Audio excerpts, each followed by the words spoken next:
Bonjour tout le monde, j'aimerais vous présenter dans cette capsule comment utiliser la fonction d'accessibilité du lecteur immersif de Microsoft dans un formulaire Microsoft.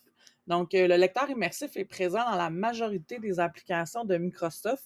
Donc, c'est un outil vraiment de synthèse vocale qui est très intéressant, qui nous permet de se faire lire les questions et même celui-ci là, permet de traduire le contenu dans la langue de notre choix pour nous faciliter la compréhension là, des questions.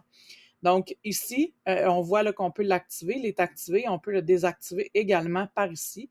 Donc, on l'a pour lire le titre ici et on l'a pour lire chacune des questions individuellement également. Donc, on va se rendre, on va cliquer, puis ça va ouvrir une nouvelle fenêtre qui est la fenêtre du lecteur immersif. Donc là, je l'ai personnalisé. Normalement, c'est en blanc. Là. Vous allez voir comment je suis arrivée à une fenêtre jaune ainsi. Là, ça flash un peu.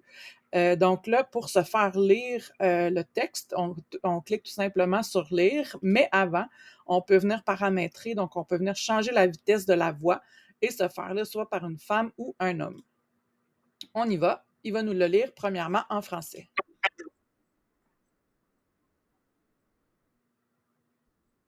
Donc là, il nous lit la question. Quand on a terminé, on a bien compris la question, on peut revenir en arrière pour répondre à la question. Mais avant, je vais vous montrer ici, on peut venir jouer avec la taille de la police. Ici, on a des options de grammaire, donc c'est-à-dire qu'on peut se faire lire par syllabe, on peut venir surligner les verbes, les noms, etc.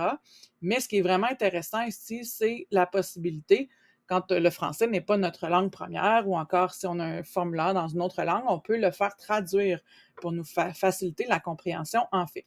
Donc ici, il est en français et je peux choisir la langue dans laquelle je souhaite qu'ils traduisent. Donc, évidemment, peut-être que les traductions, là, je ne parle pas allemand, donc je ne peux pas vous dire si la traduction est vraiment fidèle, mais on peut dire mot par mot, mais je pense que le document au complet, donc il va venir nous traduire au complet ici dans la langue allemand, donc en allemand. Et là, je ferme ça, puis je vais pouvoir me faire lire pour bien comprendre la question.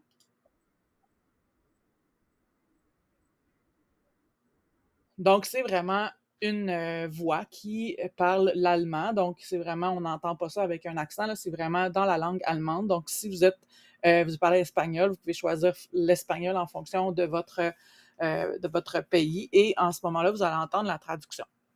Une fois que vous avez eu la traduction, vous revenez en arrière et là, vous pouvez répondre à la question en fonction de votre compréhension et vous pouvez faire de même pour chacune des questions. Donc, j'espère que cela pourra vous être utile. Je vous souhaite une belle fin de journée.